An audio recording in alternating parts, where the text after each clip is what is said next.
ما بعد فأعوذ بالله من الشيطان الرجيم بسم الله الرحمن الرحيم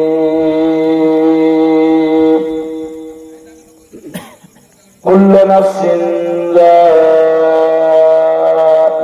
الموت أو كما قال الله تعالى في شان حبيبه الكريم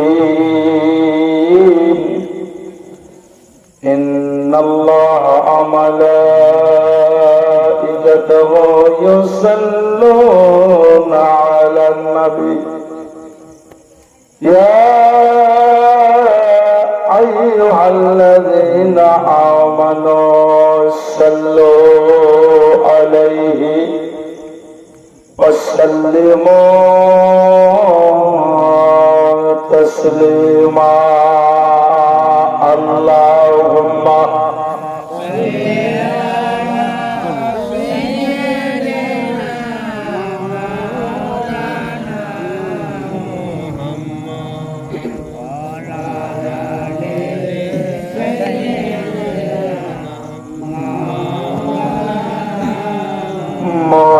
محمد وعلى آل سيدنا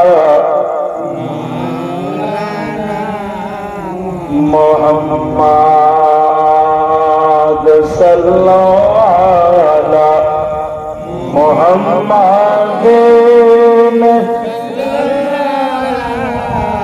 محمد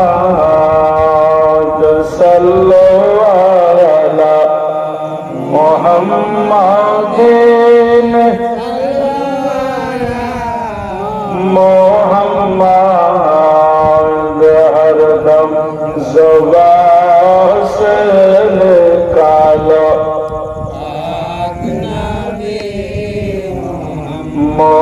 मोहम्मद हरदम ज़ुबान से निकालो शफीआना मोहम्मद सल्लल्लाहु अलैहि वसल्लम।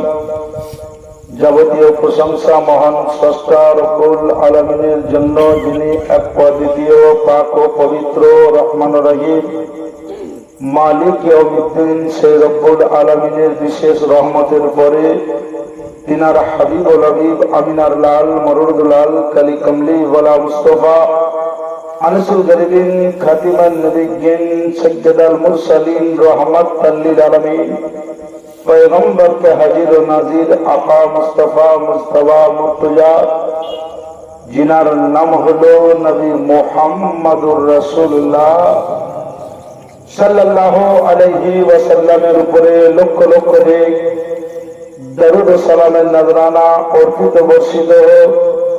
পুরুষরা জোরে জোরে, মহিলারা ধীরে ধীরে বলুন আল্লাহুম্মা আমিন।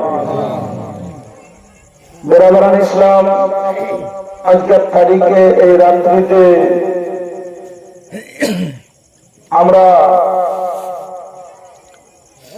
জনাব দিলওয়ার হোসেন উর্ফে দুলু সাহেবের বাড়িতে,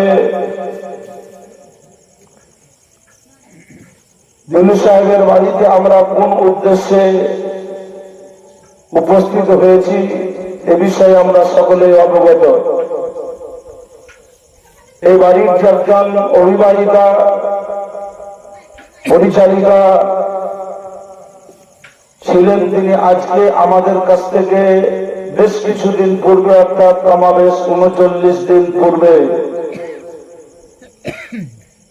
বিদায় নিয়ে চলে গেছেন। তিনার জন্য কিছু দোয়া করার উদ্দেশ্যে আমরা উপস্থিত হয়েছি। জানি না কবরে কোন অবস্থায় আছে, যদি কোনো ছোট বড় জানা অজানা ইচ্ছাকৃত অনিচ্ছাকৃত প্রকাশ্য অপ্রকাশ্য গুনাহ খাতা করেছেন, আল্লাহর কাছে সবাই মিলে হাত তুলবো। আমাদের সঙ্গে সবথেকে মূল্যবান হাত উঠবে তিনার স্বামী, তৎসহকারে তিনার ছেলেদের, আত্মীয় স্বজনদের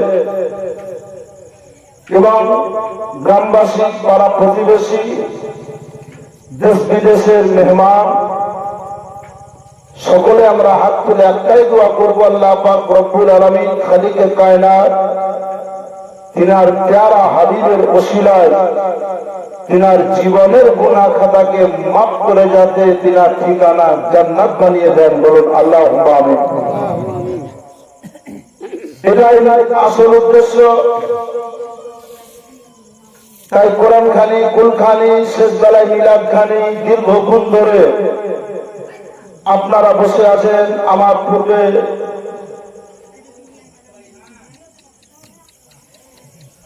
বিশেষ করে আমাদের মসজিদের ইমাম, তিনারও কিছু বক্তব্য শুনেছেন। এই বাড়ির যিনি পরিচালক, তিনারও ভাতিজা মাওলানা আমিরুল সাহেব, তার মুখ থেকে শুনেছেন। এবং আমার পূর্বেও হযরত আল্লামা মাওলানা আব্দুল গনি সাহেব, তিনিও নির্ভীক আলোচনা আপনাদের সামনে করছিলেন। হাদিস ও কোরআনের রোশনীতে ঈমান আকীদাকে লক্ষ্য করে আমাদের সামনে আলোচনা রাখছিলেন। আল্লাহ পাক রব্বুল আলামিন খালিকে কায়নাত আমাদের সকলকে যাতে আমল করার তৌফিক দান করেন। বলুন আল্লাহুম্মা আমিন। পরিশেষে হাদিস ও কোরআনের দৃষ্টিতে আমিও স্বল্প সময়, খুব দীর্ঘ নয়, একটু আলোচনা রাখবো। পরে পরে বক্তব্য ইতিবা সমাপ্তি ঘোষণা করব। খুব মশহুর মারুফ, আপনাদের মুখস্থ আছে সকলে। ওই আয়াতটি পড়েছি, যে আয়াতটি পবিত্র কোরআন শরীফে বলল, কুল্লু নাফসিন যায়কাতুল মাউত। যার তর্জমা প্রতিটি নফসকে মৌতের স্বাদ চাখতে হবে। আজকে এই সালের স্বাদের উদ্দেশ্যে বলে করা হয়েছে, তবে মাসটি চলছে আমাদের কাছে খুব মহব্বতের মাস।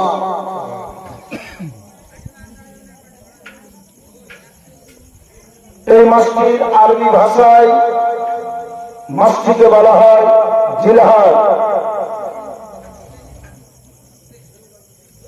যে মাসের 10 তারিখ শুধু হরহরিয়া গ্রাম নয়, রামচন্দ্রপুর, খুটকাইল, হরিশপুরের এলাকার লোক নয়, বরঞ্চ বিশ্বজাহানের জন্য শরীয়তের ফায়সালা এসেছে যে 10ই মুহররম হালাল জানোয়ারকে কুরবানি দাও।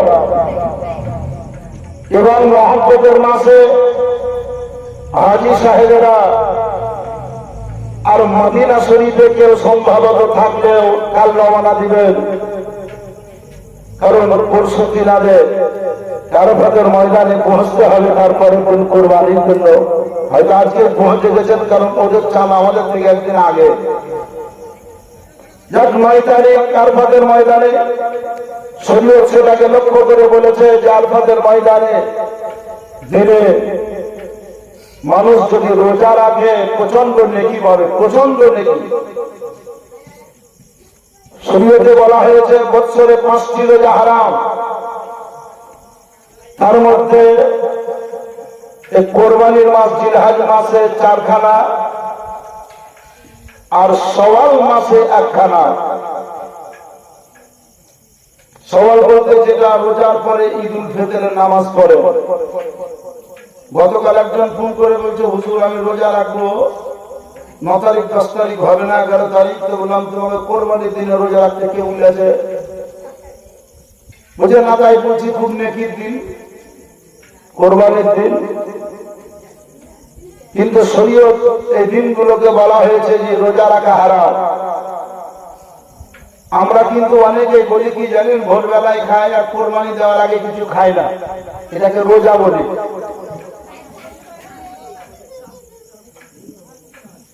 কিন্তু এটা সব মুস্তাহাব মুস্তাহাসান, কিন্তু রোজা নয়। रोजा है आदमी मुस्लिम तुम लोग रोजा रखो रात का भोरे सेहरी करबेन सन्ध्याय अफ्तारी करबेन इफ्तारी करबेन এটা হলো রোজা।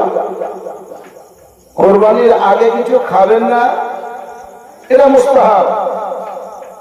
কুরবানির চাঁদ উঠে যাবে, যাদের মানে কুরবানি হবে চুল মুখ নখ ইত্যাদি কাটবেন না, এটা মুস্তাহাব। এটা কিন্তু নাজায়েজ হারাম নয়। বেরাদার ইসলাম, ওই মাস আমরা পেয়েছি বিশেষ করে যে হাজিগণ হজ করতে গেছেন, আল্লাহ পাক যাতে নবীর প্রেমিকাদের হজকে কবুল করেন, বলুন আল্লাহুম্মা আমিন। এবং ওই হাজিদের ওসিলা নিয়ে আজকে দোয়া হবে, আল্লাহ পাক হাজিদের ওসিলাতে দোয়াকে কবুল করবেন। কিছু আলোচনার আগে মহব্বতের শহীদ একবার জোরে জোরে পুরুষের নাজরানা পড়তে হবে। তারপরে আমি একটু শরীয়তকে সামনে রেখে হাদিস ও কোরআনকে দিলে নিয়ে একটু আলোচনার দিকে এগিয়ে যাব। দরুদ শরীফ পড়বেন, তখন মনে করবেন যে আমি কোন ইবাদতে মগ্ন হয়ে গেলাম। আলেম ওলামারা আপনাদেরকে সুবহানাল্লাহ বলতে বলে তো কেউ বলেন, কেউ ভাবছেন যে এই তো গনি মন্দির কি বলবো, এই তো নিজাম মন্দির কি বলবো, মাহেরটা যদি একটু বড় আসতো তাহলে দেখতাম। আর যখন মানুষ বলে না তখনই বলছে জোরে বলেন জোরে বলেন জোরে বলেন। এই জোরে বলেন জোরে বলেন বলি বাংলাদেশের গিয়াসউদ্দিন তাহিরি জিকিরও পাবেন। গিয়াসউদ্দিন তাহিরি উঠে বলেন, বসে বলেন, সেগুলি বলেন, জিকির সুরও পাল্টে দিয়েছে, ডিজিটাল জিকির বুঝো। আর মানুষ কতই পাগল আপনি জানেন না যে একবার সুবহানাল্লাহ বলে কটা নেকি পাবো, এবং সুবহানাল্লাহ বললে আল্লাহ পাক আপনার মানে জান্নাতের মধ্যে একটি করে খেজুরের গাছ দান করবে। আপনাকে বলা হলো উনি বললেন, কিন্তু আশ্চর্য যখন কোনো মূলক ঘটনা শুনবেন সুবহানাল্লাহ বলবেন, খুশির খবর শুনবেন তো আলহামদুলিল্লাহ বলবেন, বিপদের খবর শুনবেন তো ইন্না লিল্লাহি ওয়া ইন্না ইলাইহি রাজিউন করবেন। বেরাদার ইসলাম, কোন জিনিস সাকসেসফুল হলো, কমপ্লিট হলো তো মাশাআল্লাহ বলবেন, কিন্তু এগুলো আমরা কম বুঝি। এই জন্য আপনাদের সামনে আলোচনা করছিলেন মাওলানা আব্দুল গনি সাহেব, যে আমরা কখন কি বলি নিজেকে অনুভব করতে পারি না। আমার বিশ্ব নবী রাহমাতুল লিল আলামিন আকা মুস্তাফা সাল্লাল্লাহু আলাইহি ওয়াসাল্লাম বলেছেন, যখন তুমি জমিনে চলবা কদমকে জমিনে রাখলা তো মনে করিয়ে দিয়ে এটাই আমার শেষ কদম রাখা। একটি পা জমিনে রেখে দ্বিতীয় কদম তুললে আবার জমিনে রাখবা, একটা পা উঠিয়ে দিয়েছে আর একটি পা জমিনে রাখবা, এই রাখাই তোমার শক্তি থাকবে না, তার আগে আল্লাহ তোমাকে নিয়ে নিতে পারবে। যে কোনো কাজ করবেন মনে করবেন জিন্দেগির এটা শেষ কাজ, তাহলে জীবনের যদি শেষ কাজ হয় তো ভালো কাজ করেই মরতে হবে, অন্যায় কাজ করে মরা ভালো না। অবৈধ কাজ করে মরণ বরণ হলে বলে ভালো না। এটা আপনার জিজ্ঞাসা করা হবে যে তুমি দুনিয়া থেকে এসেছিলে, তোমার মৃত্যু হয়েছিল যেদিন, সেই দিনই বা মৃত্যুর আগে আপনি শেষ কাজ কোন কাজটা করেছিলেন বলে শেষ কাজ। আপনি যদি চুরি করতে গেছেন, চুরি করতে করতে মরণ হয়েছে সেটা বলতে হবে। আপনি যদি বলেন আল্লাহ আমি মসজিদে তসবিহ করছিলাম, 2 ঘরের জন্য ফারিস্তা আছে, কম্পিউটার নাই নোট হচ্ছে, বলতে তসবিহ করছিলা না মাল চুরি করছিল। আপনি যদি মাঠে থাকেন আর বলেন আল্লাহ মাদ্রাসায় বসেছিলাম, মাদ্রাসাটা দেরি হয়ে মারা গেলাম, এটাও সত্য হলো না। এই জন্য আমার আপা মুস্তাফা সাল্লাল্লাহু আলাইহি ওয়াসাল্লাম রাহমাতুল লিল আলামিন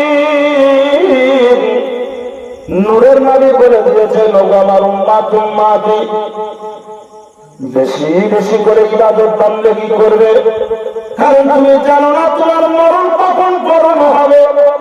যদি নামাজের হালাতে থাকো, কখনো নামাজে কিয়াম করছো, দাঁড়িয়ে আছো, সেই সময়তে রূহ চলে গেল, আল্লাহ পাক রব্বুল আলামিনকে বলতে পারবে, আল্লাহ গো আমি নামাজের মধ্যে দাঁড়িয়ে দাঁড়িয়ে কিরাত করছিলাম, ওই সময় তোমার ইজরাইল ফেরেশতা আমার রূহ নিয়ে নিয়েছেন।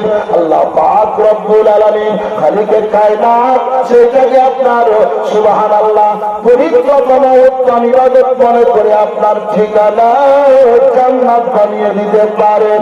আমার নবী বললেন, রুকুতে যাবা তো সেই ভাবে রুকু করিও, কারণ রুকুতে গেলা আর উঠলা তা নয়, রুকুতে গিয়ে যেভাবে শরীয়ত বলেছে সেইভাবে রুকু করবা, সুবহানা রাব্বিয়াল আলা করবা, সুবহানা রাব্বিয়াল আযীম করবা। তাসবিহ যখন সাজদায় যাবা, সাজদাতে গিয়ে তুমি ঠিকভাবে সাজদা করবা, কারণ মনে করবা সাজদা যদি লম্বা হয়ে থাকে আর ওই সমাজে যদি মালাকুল মউত রূহ কবজ করে নেয়, সেটা মাথায় রাখবেন, আপনার সুবহানাল্লাহ জীবনের সমস্ত অন্যায়কে আল্লাহ মাফ করে দিতে পারেন। সুতরাং যে কোনো ভালো কাজ একটু লম্বা সময় নিয়ে করবেন, কিন্তু আমরা সুবহানাল্লাহ চাই স্থলে যাওয়ার জন্য নামাজকে জলদি সেরে নেয়, মাঠ ময়দানে যাওয়ার জন্য নামাজকে নামাজের তারতিব দেয় না। আমার বিশ্ব নবী রাহমাতুল লিল আলামিনের হাদিসে পাক আছে, নবী আমার নামাজ পড়ে সাহাবায়ে কিরামকে নিয়ে মসজিদে নববীর বারান্দাতে কিছু আলোচনা করছেন, হাদিসে পাক তৈরি হচ্ছে। এই অবস্থায় একজন সাহাবী নামাজ পড়ে নামাজ পড়ে নবী মুস্তাফার সভাতে বসে গেলেন। আমার বিশ্ব নবী বললেন, সাল্লে ফালান তুসাল্লে, নামাজ পড়ো তোমার নামাজ হয়নি, সাল্লে ফালান তুসাল্লে, নামাজ পড়ো তোমার নামাজ হয়নি। সাহাবায়ে রাসূল বললেন, একবার নামাজ পড়লাম, নবীর সভাতে বসলাম, নবী বললেন তোমার নামাজ হয়নি, নামাজ পড়ো। দ্বিতীয়বার নামাজ পড়ে নবীর সভাতে বসলাম, নবী বললেন নামাজ পড়ো তোমার নামাজ হয়নি।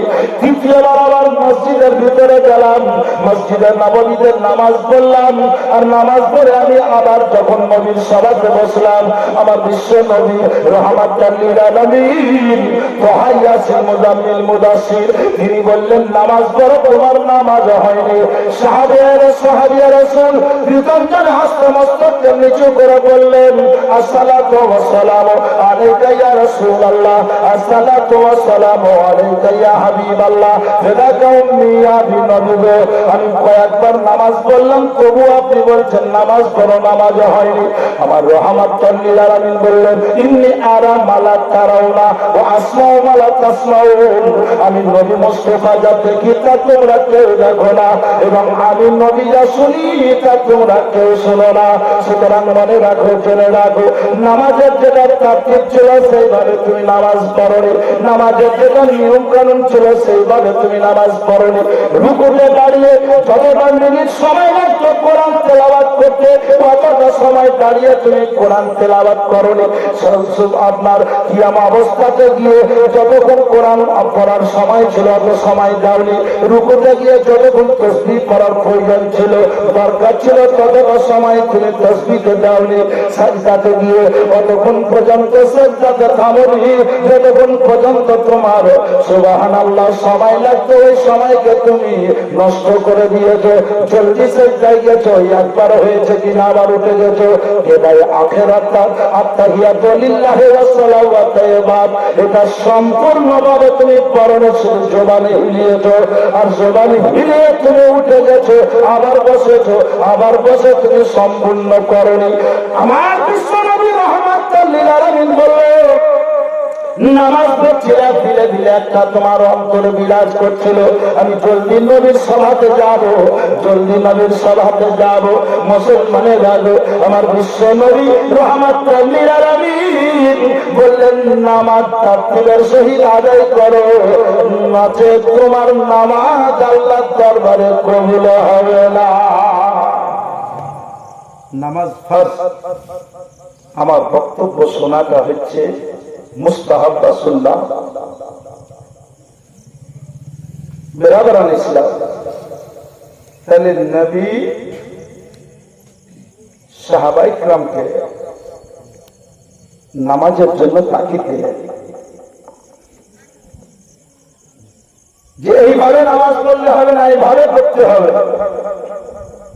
নবী বললেন, এটা যদি হাদিস শরীফ আবার আরো অন্য কিছু দেখতে চান, নামাজে দাঁড়িয়ে গেছেন, আপনি হয়তো বলবেন যে মৌলানা সাহেব এটা নবীর মহব্বতের কথাটা মনে হয় হলো না।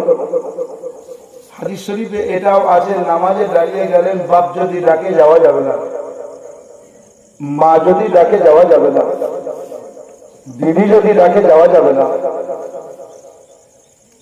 অন্যান্য কেউ যদি ডাকে যাওয়া যাবে না, পৃথিবীর কোন নেতা মন্ত্রী যদি ডাকে যাওয়া যাবে না, তবে আমার আকা মুস্তফা যদি ডাকে তো নামাজকে ভঙ্গ করে যাওয়া যাবে।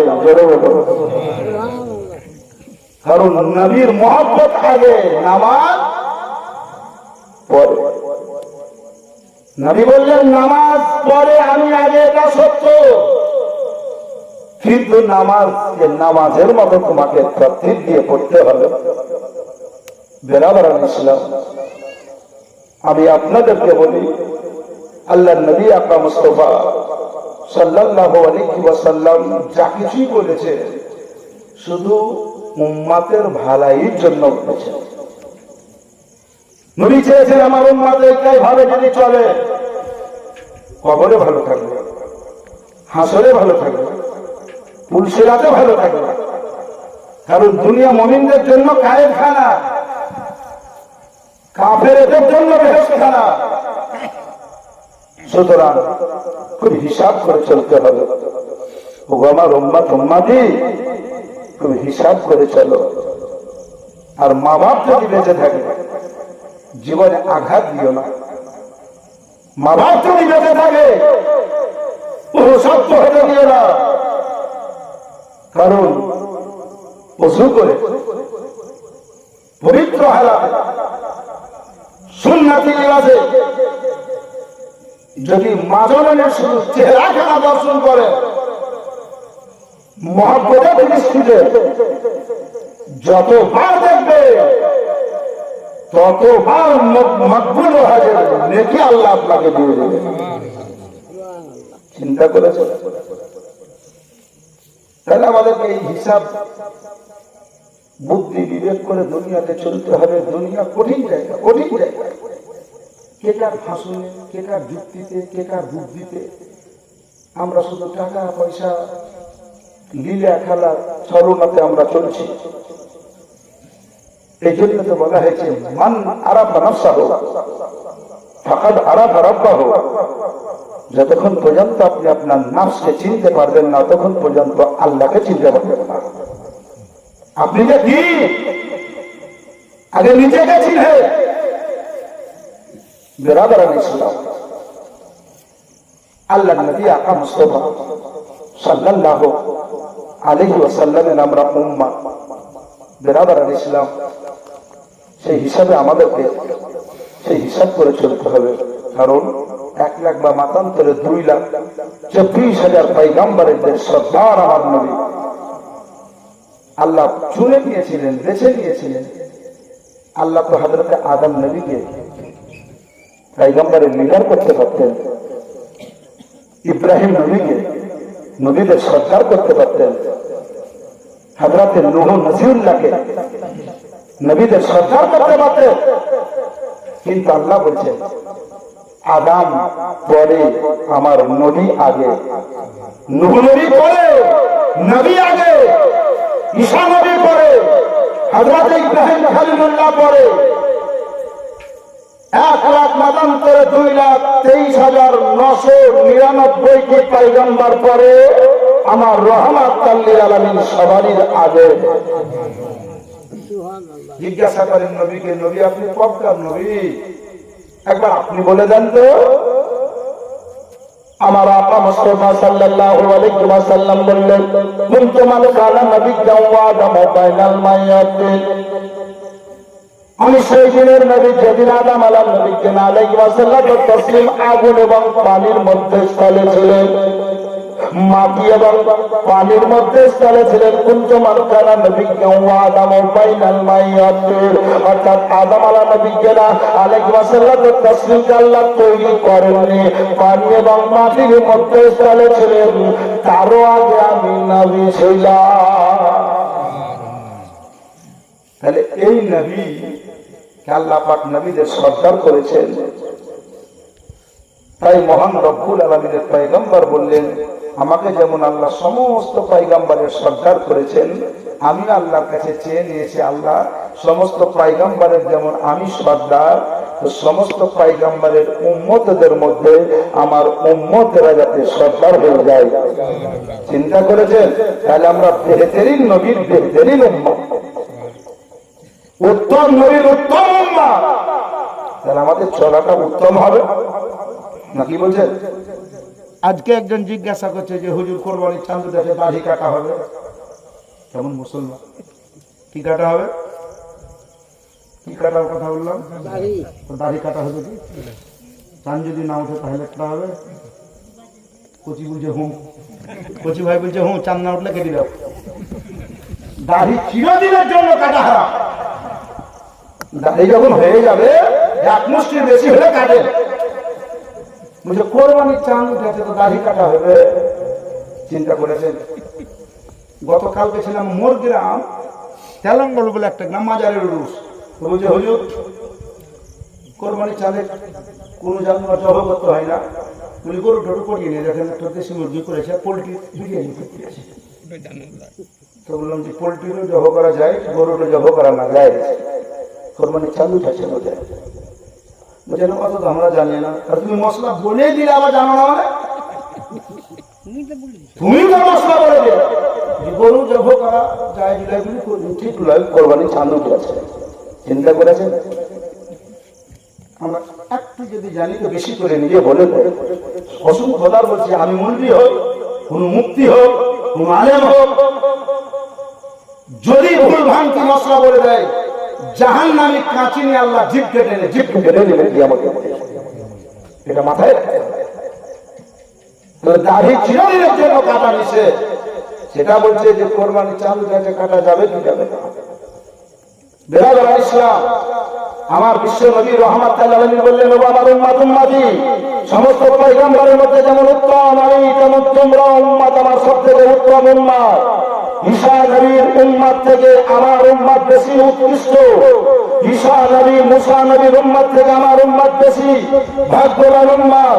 যদি তাই না হতো তো শাবানুল মুআজ্জামের মাসে যেতে হবে, শবে বরাতে রাত্রিতে যেতে হবে, যেই শবে বরাতে রাত্রিতে ঈসা নবীকে আলাইহিস ওয়াসাল্লাম তাসলিম বলেছিলেন, আল্লাহ আমি পাহাড়ের উপর দিকে ঘুরতে এসে সাদা পাথর দেখলাম, তুমি মারতে বললে আমার হাতে লাঠি ছিল, আশা ছিল, পাথরের উপরে মারলাম তো পাথরটা ফেলে দুভাগ হলো, তো পাথরের ভিতরে একটা আবিদকে দেখতে পাওয়া গেল, দাড়ি মুখ ভরা, নুরানি চেহারা, হাতের তসবিহ।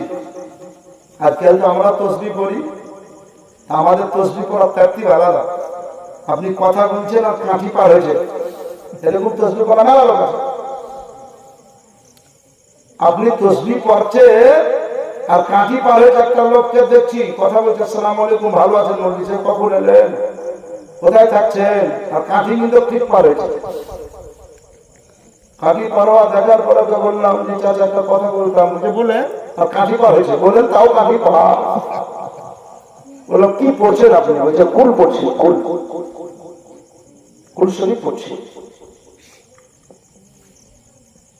কুল শরীফ বলতে কুল আল্লাহ শরীফ পড়ছেন? বলছে হ্যাঁ। একটু বলেন তো।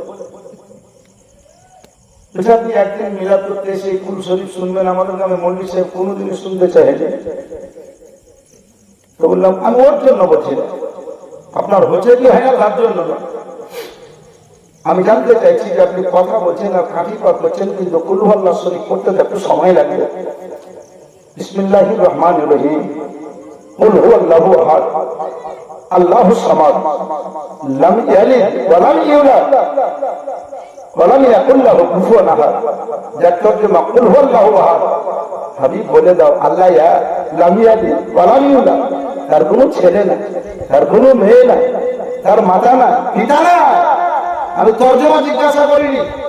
আপনি পড়ছেন বিসমিল্লাহির রহমানির রহিম, কুল হুয়াল্লাহু আহাদ, আল্লাহুস সামাদ, লাম ইয়ালিদ ওয়া লাম ইউলাদ ওয়া লাম ইয়াকুল লাহু কুফুয়ান আহাদ।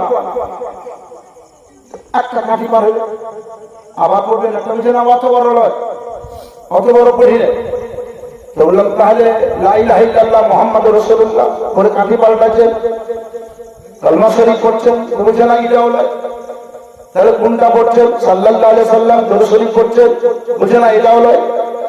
বলি তাহলে তাসবিহ ফাতিমা পড়ছেন, তাসবিহ ফাতিমা বুঝে নিয়েছেন 33টা সুবহানাল্লাহ, তাহলে সুবহানাল্লাহ সুবহানাল্লাহ তাই করছেন, আলহামদুলিল্লাহ আলহামদুলিল্লাহ তাই করছেন, আল্লাহু আকবার তাই করছেন, বুঝে না এটাও নয়। বলি তাহলে আপনার কুলটা মনে হয়েছে নতুন একটু বলেন না, আমিও শিখে নেব। আমি করছি কুল কুল কুল কুল কুল কুল কুল কুল, চিন্তা করে কাঠি পাল দিবে না কেন? কুল কুল কুল কুল কুল কুল করছে, কুল কুল কুল কুল মানে কি? যদি বড় কাপ দিয়ে বলেন কুল মানে বলে দাও, বলে দাও, বলে দাও, কি বলবে কাকে? কুল কুল কুল কুল করছেন, তো এটা মানে বুঝলেন ইকুল উকুল দুকুলি যাবে, তার মানে উনি করলেও নাকি পাবেন না, যার জন্য করছেন সেও নাকি পাবেন না, বরঞ্চ আপনার খাওয়াই হবে। পড়ার দরকারটা কি ছিল?